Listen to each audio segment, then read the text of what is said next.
मसीह के नाम से आप सब शुभ संदेश के दर्शकों को फिर से मैं स्वागत करती हूँ। धन्यवाद करती हूँ परमेश्वर ने हम सब की जिंदगी में एक और मौका दिया ताकि हम यीशु मसीह के चरणों में कुछ समय बैठ के पवित्र शास्त्र बाइबल से कुछ बातें देख सके, सीख सके, अमल कर सके और उनकी आशीषों का हम वारिस बन सके। छोटी सी प्रार्थना के साथ इस कार्यक्रम को हम शुरुआत करेंगे। धन्यवाद महान सामर्थी पिता, राजाओं का राजा, प्रभुओं का प्रभु, ईश्वरों का ईश्वर प्रभु, आपका वचन बताता है डैनियल 11 और 32 में ऐसे लिखा है परमेश्वर कि जो लोग अपने परमेश्वर को ज्ञान रखेंगे वो हियाव बांध कर बड़े काम करेंगे। हाँ प्रभु यीशु, सच में इस वचन को हम विश्वास करते हैं प्रभु यीशु। और प्रभु यीशु जो परमेश्वर को जानते हैं, नजदीकी से जानते हैं, विश्वास में मजबूत रखते हैं, वो हियाव बांध कर परमेश्वर के लिए, यीशु मसीह के लिए बड़े काम करेंगे प्रभु यीशु। हम इसी वचन के अनुसार आज जो वचन सीखने जा रहे प्रभु यीशु, हम प्रभु उस बातों को गहराई से ले ले, हृदय की गहराई से बस जाए प्रभु और 100 गुना फलवंत हो प्रभु यीशु। और यीशु मसीह के नाम से हम एक भरपूर जीवन हम बिता सके, जयवंत जीवन बिता सके। यीशु मसीह के जीवित नाम से इस प्रार्थना को हम मांगते हैं, सुनिए, ग्रहण कीजिए। परम पिता, आमीन आमीन आमीन। आज जो लिया है विषय ये है, who is Tabitha Dorcas in the Bible. Bible में तबीता डॉर्कस कौन है, इस विषय पे आज हम देखेंगे। और ये कहाँ बाइबल में तबीता या डॉर्कस कौन है और ये कहाँ मिलेगा, हमें मिलेगा प्रेरितों का काम 9 अध्याय 36 to acts chapter 9 36 to 42 verses. इतना इस पैसेज में आपको तबीता और डॉर्कस के बारे में मिलेगा। और उस स्त्री के बारे में आज बड़ा ध्यान से, कुछ गहराई से हम इस स्त्री के बारे में देखेंगे। शुरू में जो मैंने प्रार्थना किया है वो ये वचन को क्लेम करते हुए मैंने प्रार्थना किया है डैनियल 11:32, दानियल 11 का 32। उसका आखिरी शब्दों में ऐसे लिखा है, इंग्लिश में बड़ा अच्छा लिखा, they that know their God shall be strong and carry out great exploits। यानी कि परमेश्वर को जो करीब से जानते हैं, समीप उनको बहुत करीब से जानते हैं और विश्वास में मजबूत होंगे और वो परमेश्वर के लिए बहुत महान कार्य करेंगे। ये सच में ये वचन ये स्त्री तबीता डॉर्कस के जीवन में पूरा होते हुए हम देखेंगे। और कैसे ये बात आगे हम देखेंगे। सबसे पहले स्टेप बाय स्टेप मैं आना चाहती हूँ, बड़ी ध्यान से जो नोट्स बनाना चाहते वो भी बना सकते हैं। और शायद आपने स्त्री के बारे कभी नहीं सुना होगा तो आज आप इस स्त्री के बारे में अच्छा सा आप जानेंगे, पहचानेंगे। जब दोबारा से आप बाइबल खोल के इस पैसेज को पढ़ेंगे तो आपको अच्छा सा और खुलासा हो जाएगा, समझ में आ जाएगा। सबसे पहले डॉर्कस या तबीता, ये दोनों एक ही स्त्री का नाम हो। इसका अर्थ क्या है जल्दी से हम देखेंगे। सबसे पहले डॉर्कस जो है ये ग्रीक में है और तबीता जो है हिब्रू में है। ये दोनों का नाम का मतलब ये है डियर, DEER, डियर मतलब हिरनी।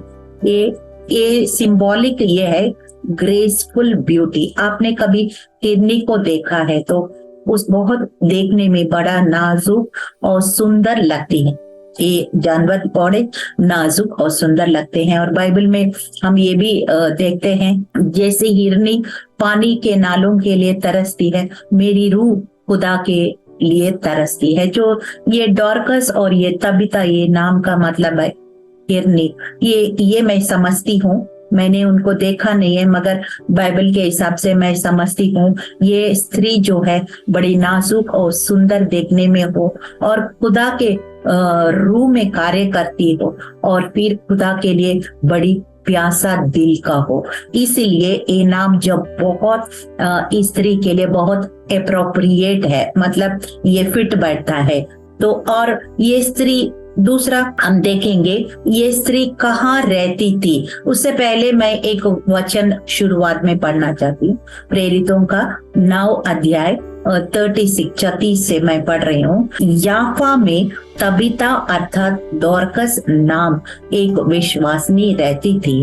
वो बहुतेरे भले भले काम और दान किया करती थी। यहाँ पे हिंदी ट्रांसलेशन में इसे लिखा है, ये विश्वासिनी लिखा है, मगर इंग्लिश बाइबल में उसमें लिखा है डिसाइपल।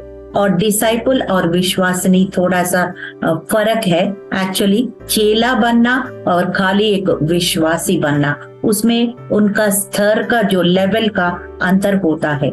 इसीलिए मैं समझती हूँ जो इंग्लिश ट्रांसलेशन जो डिसाइपल लिखा है वो अप्रोप्रिएट लगता है। और फिर ये कहाँ रहती थी? ये योप्पा नगर में रहती थी।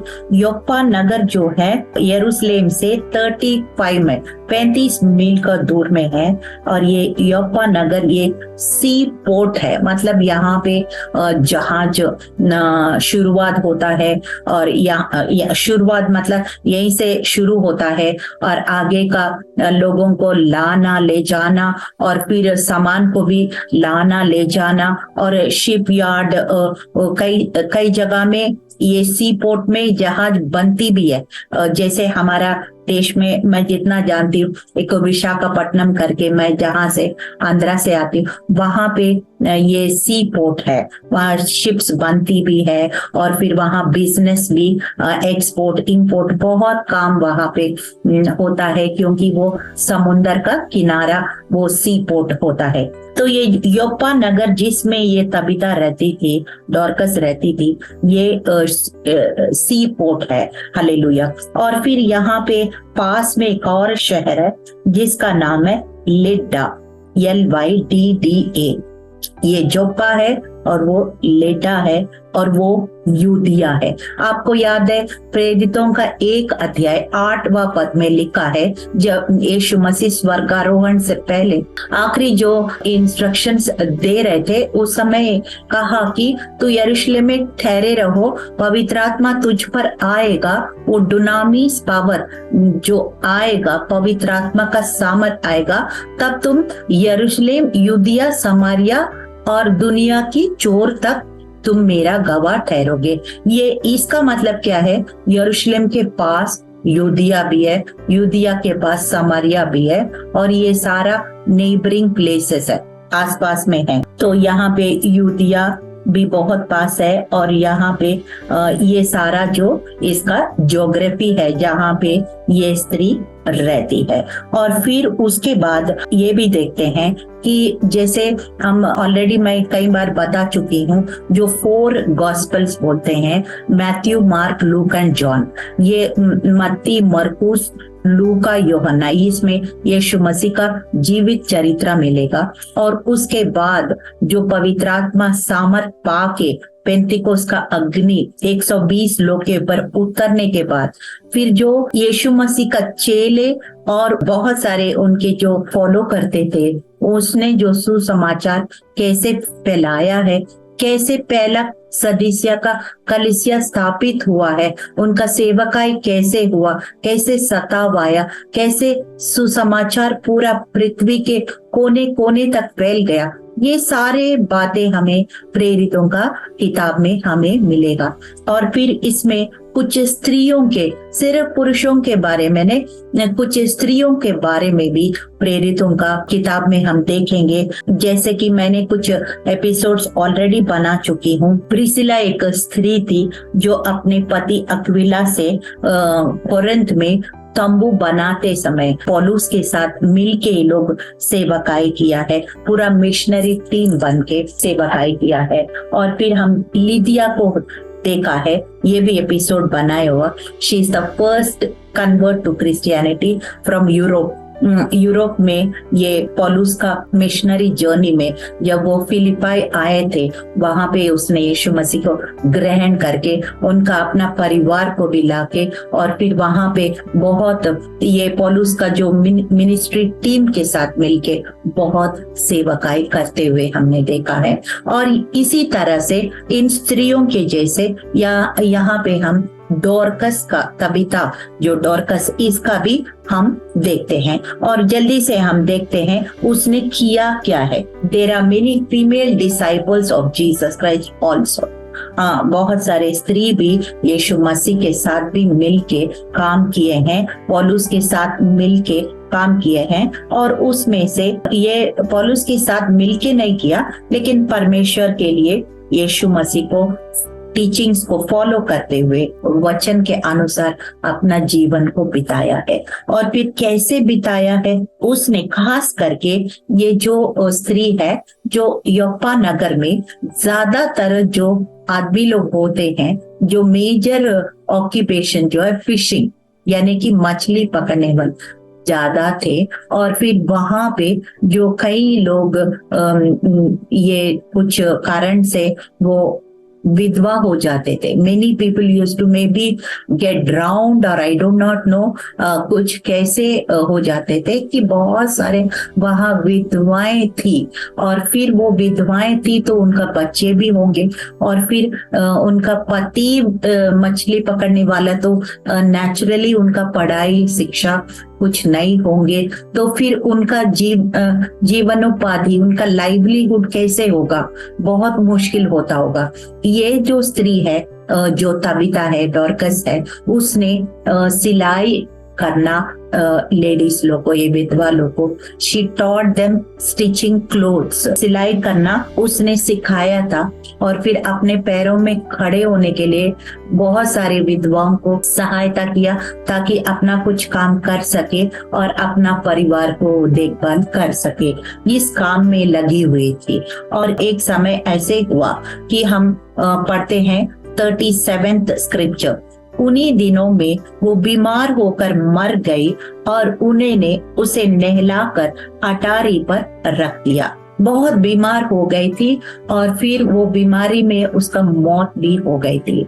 और फिर ये विधवा स्त्री लोग जो है उनको बहुत झटका लगा कि ये स्त्री अगर नहीं है जो हमें अगवा बन के हमें सिलाई सीखने में मदद करती है, हमें हो सकता वो सिलाई करा हुआ जो क्लोथ्स है उसको मार्केटिंग करने में भी मदद करती होंगी, उनको बहुत सारे विषयों में वो उनको मदद करती होंगी।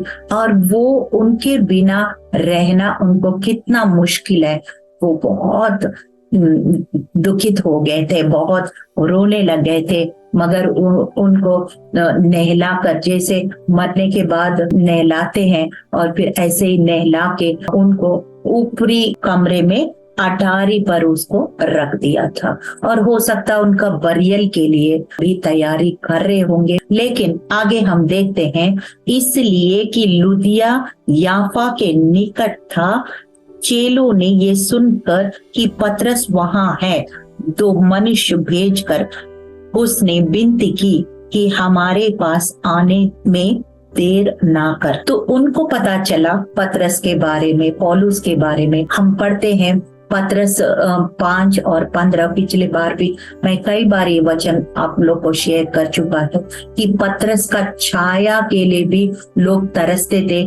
ऐसे बीमारी लोग को जो खाट में लेटा हुआ ऐसे ही लेके आ जाते थे, कम से कम पतरस का छाया भी उनका पड़े तो वो चंगे हो जाएंगे करके लेके आते थे।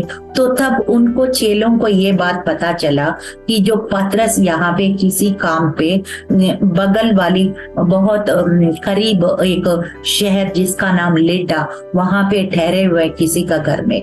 तो जल्दी से वो लोग 2 व्यक्ति को भेज के वहां पतरस को बुला भेजा है। और हो सकता पतरस कुछ अद्भुत काम कर सकते हैं, क्योंकि उनको बहुत पतरस के बारे में सुन चुके थे, तो उसने बुला भेजा। और फिर आगे हम पढ़ते हैं 39th स्क्रिप्चर में पढ़ रहे हैं, तब पतरस उठकर उनके साथ हो लिया और जब पहुंच गया तो वो उस अटारी पर ले गया और सब विधवाओं रोती हुई उसके पास आ खड़ी हुई और जो कुर्ते और कपड़े डोरकस ने उसके साथ रहते हुए बनाए थे दिखाने लगे। जैसे पतरस बिना देर करते हुए जल्दी से यहाँ पहुंच गया, हो सकता वो उनके बारे में भी उसने सुना होगा, डॉर्कस के बारे में हमें नहीं मालूम। वो जल्दी से तुरंत वहां पे पहुंच गया, उस स्थान पर पहुंच गया। जैसे वो पहुंच गया, ये सारे विधवा उनके चारों तरफ भीड़ बना के, और जो डॉर्कस, जो तबीता, जो कपड़े बना के ऐसे जो सैंपल के लिए ऐसे लटकाते हैं ना, तो वैसे बहुत सारे जो उसने बनाए हुए कपड़े उनको दिखा दिखा कर उनके पास रोने लग गए। और फिर हम आगे देखते हैं 40th स्क्रिप्चर, 40वां पद पढ़ रहे हो। तब पतरस ने सबको बाहर कर दिया और घुटने टेक कर प्रार्थना की और लोग की ओर देखकर कहा, ए तबीता उठ। तब उसने अपनी आंखें खोल दी और पतरस को देखकर उठ बैठी। हालेलुया। हम देखते हैं जैसे जैरस का बेटी है, उसको भी यीशु मसीह ने इसी तरह, और उस बच्चा का 12 साल की लड़की थी, उसका जैरस डॉटर, और वो भी इसी तरह से यीशु मसीह ने सबको बाहर करके, जो रोना धोना लोगों को बाहर करके, फिर उसने ऐसे ही तबीता, उसका बच्चा का नाम तबीता, और उसको ऐसे ही मरने के बाद भी उसने जिंदा करके दिखाया। और फिर हम यूहन्ना 14 और 12 में पढ़ते हैं, तो मेरे नाम से, मेरे से बढ़कर तो कार्य करोगे। ऐसे यहाँ भी पतरस इसी तरह सबको बाहर कर दिया और फिर वो जाके नील डाउन करके प्रेयर करके और तबीता उठ ऐसे करके कहा, और फिर तबीता आंखें खोल दी और देखने लग गए। फिर तब उसने उनका हाथ पकड़ के उनको उठा के खड़ा कर दिया। हालेलुया। और फिर आगे हम पढ़ते हैं 41 स्क्रिप्चर, उसने हाथ देकर उसे उठाया और पवित्र लोगों और विधवाओं को बुलाकर उसे जीवित और जागृत दिखा दिया। हालेलुया। ये बातें सारे योफा में फैल गई और बहुतों ने प्रभु पर विश्वास किया। तो ये हम यहाँ पे ये देखते हैं कि very uncommon miracle, unusual miracle. आज तक हमने बहुत, मैंने तो देखा नहीं है, खैर मैंने बाइबल में तो पढ़ा है कि मरने के बाद कोई जिंदा होते, मैंने देखा नहीं है। लेकिन जो हम मनुष्यों के लिए असंभव है, लेकिन परमेश्वर के लिए कुछ भी असंभव नहीं है। हालेलुया। और फिर हम देखते हैं कि ये अद्भुत काम होने के बाद जब बुद्धवा स्त्री लोग को कितना खुशी हो गई होगी, जो the hope which was lost is restored. Hallelujah. कितना अच्छा लगा होगा कि हम इस असली कहानी से कुछ लाइफ लेसन्स सीखेंगे। कि सबसे पहले ये लेसन सीखेंगे कि without good works faith is dead. Yakub हम पढ़ते हैं, याकूब 2:14 से 18 में पढ़ती हूँ कि मेरे भाइयों, यदि कोई कहे कि मुझे विश्वास है पर वो कर्म नहीं करता हो, तो उससे क्या लाभ है?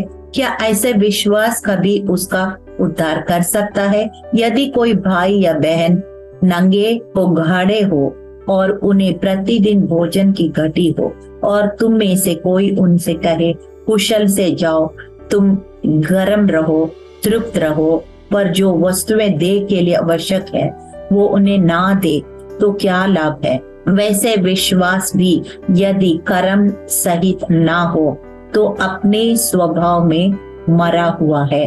वरन कोई कह सकता है कि तुझे विश्वास है और मैं कर्म करता हूँ, तू अपना विश्वास मुझे कर्म बिना तो दिखा, और मैं अपना विश्वास अपने कर्मों के द्वारा तुझे दिखाऊंगा।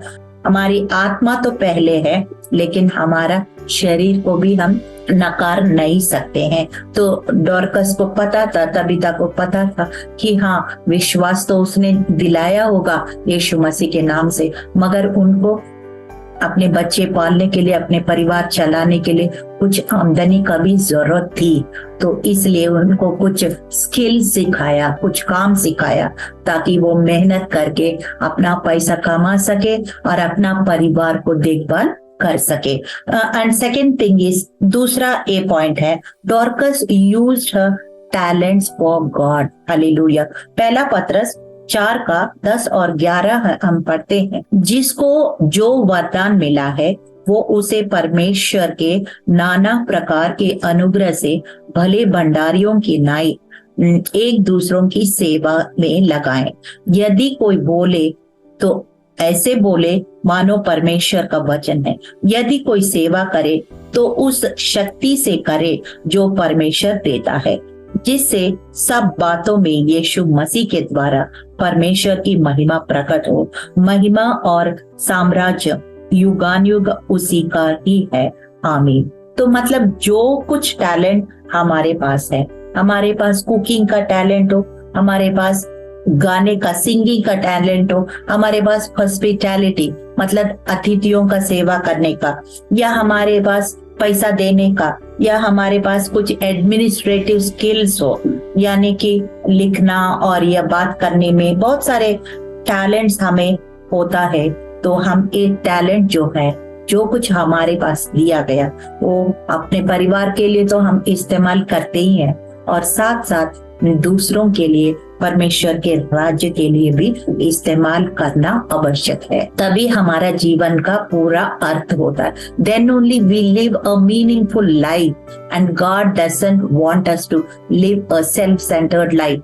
नहीं तो हम स्वार्थी जीवन जीना परमेश्वर की योजना नहीं है। और फिर ये डॉर्कस ने अपने पास जो कपड़े सिलने का जो कला थी, sewing, so that she used for others to help others. Hallelujah. और तीसरा पॉइंट ये है, God cares for the vulnerable, मतलब कमजोर लोग जो समाज से तुच्छ जाने हुए लोग, मतलब जो समाज दुनिया की रीति देखेंगे तो जिसके पास है उनको ही ठूस ठूस के देते हैं। मैंने ये देखा कि but God says the opposite, आप उनके पास जाना है जो हमें वापस नहीं कर सकते। लूका किताब में लिखा है, उनको दे दो जो आपको वापस नहीं दे सकते, ऐसे साफ साफ लिखा है।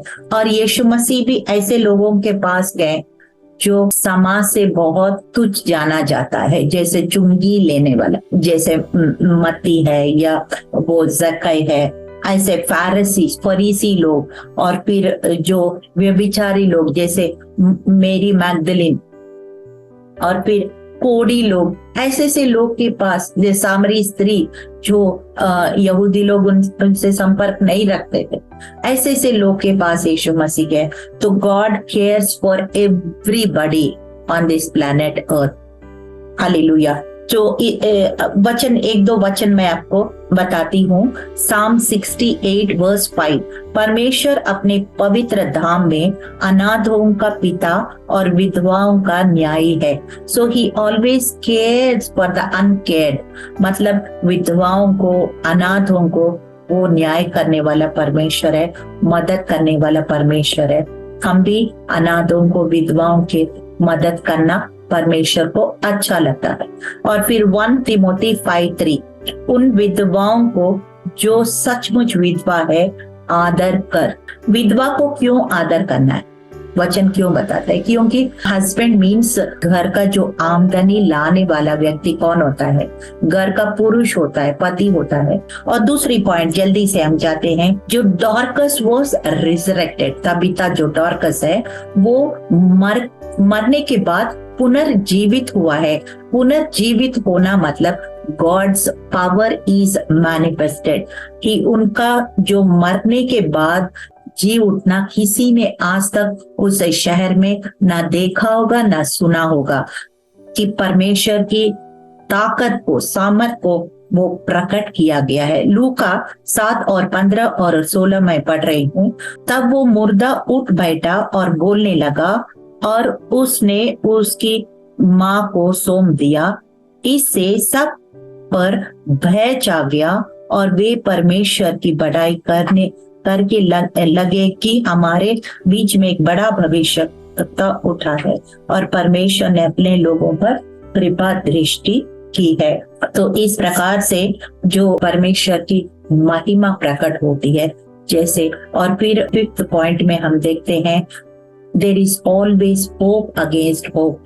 हमें लगता है अब कोई आशा नहीं बची है, तो भी हमारे लिए आशा है।